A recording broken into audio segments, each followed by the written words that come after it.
Now, most of you are here because you're trying to decide if the brand new Fire Stick 4K and the Max is worth upgrading from the previous models. Now, I'm going to do my best to answer that question in this video. However, this is going to be a very surface level review as this item just came out. If you want the complete review, we're going to be doing that next Monday at 12 p.m. Mountain Standard Time. So make sure you show up for that video because you'll also have a chance to win one of these great devices. Now, in today's video, we are going to be doing an unboxing, plus we'll be doing an initial impression of the brand new Fire OS 8, plus how quick the system runs. Now, if you're new to the channel, make sure you hit that subscribe button right down below. We do everything tech related, whether it's streaming devices, other interesting tech, we got it all. Make sure you give this video a big thumbs up. And like always, for the first hour to 2 hours of this video, I'll be answering all of your questions and comments down below. So make sure you drop something and I'll get back to you as soon as I can. All right, let's start with the unboxing. So today we're gonna be focusing mainly on the Fire Stick 4K Max because it comes with the upgraded Fire TV remote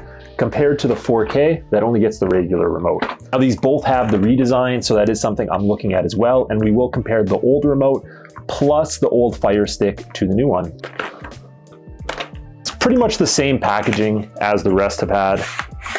I do love that Amazon uses all recycled material, so this looks like the Fire Stick. We have our Fire TV remote. Our USB micro cable, why they didn't switch to USB-C is beyond me. The classic HDMI extender, and Amazon's batteries plus power block.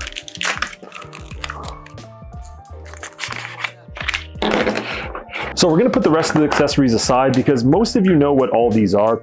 Only one, if you're new to Fire Sticks, this is just an HDMI extender. That way, if your Fire Stick doesn't reach your HDMI port, you can just simply, boom, like that. And now we can extend it and bend it.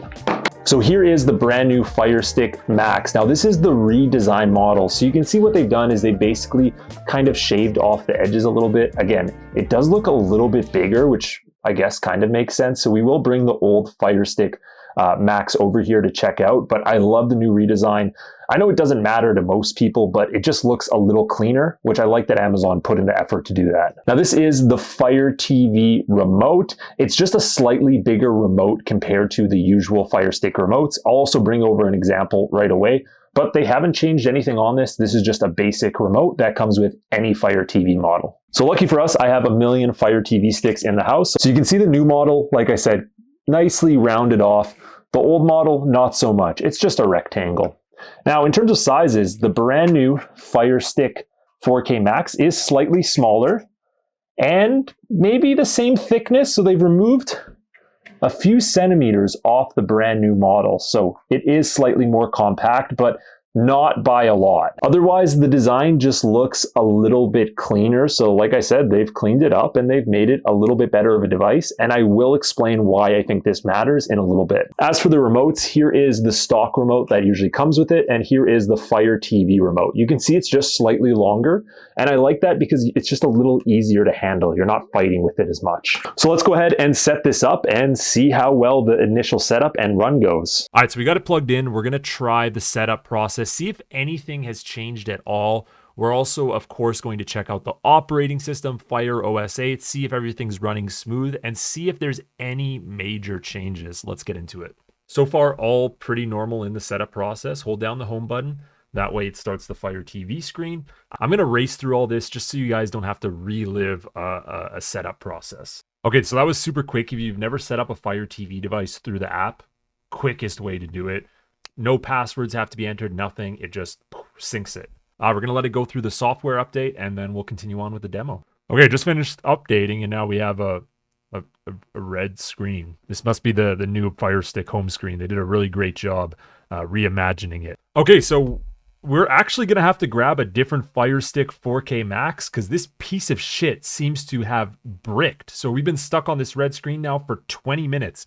So I guess I'm gonna have to figure out a reset process on a brand new product. Great job with your update, Amazon. All right, well, we got Fire Stick number 2. Since the first one is completely bricked, I am gonna try to find a way to fix it. Let me know down below if this has happened to any of you on the brand new Fire Stick 4K Max. I'm gonna set this up and Hopefully we don't get the same thing and ruin this fucking video. Now, I was able to finally fix the issue. It doesn't seem like the first Fire Stick was actually bricked, but however, the update messed with my HDMI splitter's ability to send the signal to my PC. So this could be a new way of Amazon trying to block screen recording, or it could just be some sort of glitch. I'm sure the rest of the YouTubers, once they start coming out with videos, will learn more about this, whether it's a me problem or an everyone issue. But let's finally get into the review of the Fire TV. So at first glance, everything to do with the home screen of the operating system is practically the same. Now, I have heard a little bit of feedback from AFTV News already through some of his articles about the app selection button being missing. However, it does look like it's still here. I thought this was the one he was talking about, and it does seem to still be here from the home screen. So that's not a major deduction. Everything else from the home menu looks the exact same from the previous Fire TV OS update. Now, just to show you, we are on Fire OS 8. We have the software version right there. The storage capacity. So here's an important note. Obviously, you're not going to get 16 gigs, just like the original Fire Stick, how it goes from about 8 to 5 when you receive it.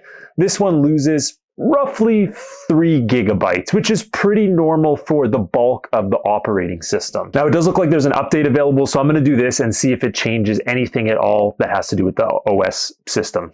Okay, so our update's done. We're on the current version now. Let's see if anything's changed. Nope, it looks pretty much the exact same. So obviously that was just a little patch. Now, one thing I did want to verify in this quick review is whether you could still access developers options. So the normal method is to go to About, and then we click on the Fire TV Stick Max 4 times. It now says we're a developer. Let's go ahead and check it out. Developers options, and install unknown apps is still there. So that's a good sign. We are still able to, of course, install third-party applications on our Fire Stick. So we're going to download one of the free streaming apps, one of the most popular ones, Tubi TV. And I want to check how things run. I'm going to watch a little bit, see how everything's working, and see if the responsiveness of the system is at least noticeably quicker before I have a chance to do a more in-depth review. So Tubi TV seems to be running pretty normal. It's got all its usual stuff on here. I will say that the responsiveness of the new Fire TV Stick seems to be slightly quicker than what it was before. So I am noticing tiny differences in the actual speed of the system. Now, if we look at AFTV's news comparison, where he does the benchmark tests, you can see it's quite a bit more powerful and is now a super competitive device on the streaming market. So now here is my initial thoughts on the Fire Stick 4K Max and whether you need it or not. The reality is, if you have the previous Fire Stick 4K Max, there's really not a need to buy the new one. It's not going to perform that much better from what I can see, that it's going to blow your mind that you need to spend an additional $70 to upgrade. However, if you have a 3rd gen or an even older model, should you upgrade to this? Probably. It's quite a bit more powerful. It's going to give you that 4K, and I think it actually has really good value in the Fire TV family. Like I said, guys, the full review is coming in a few days, so make sure you hit that subscribe button. That way you get notified directly when the review is released. And like I said, I'll be giving a few of these away, but you do have to be there in the first 2 hours of the video, 12 p.m. Mountain Standard Time. I'll see you guys in the next one.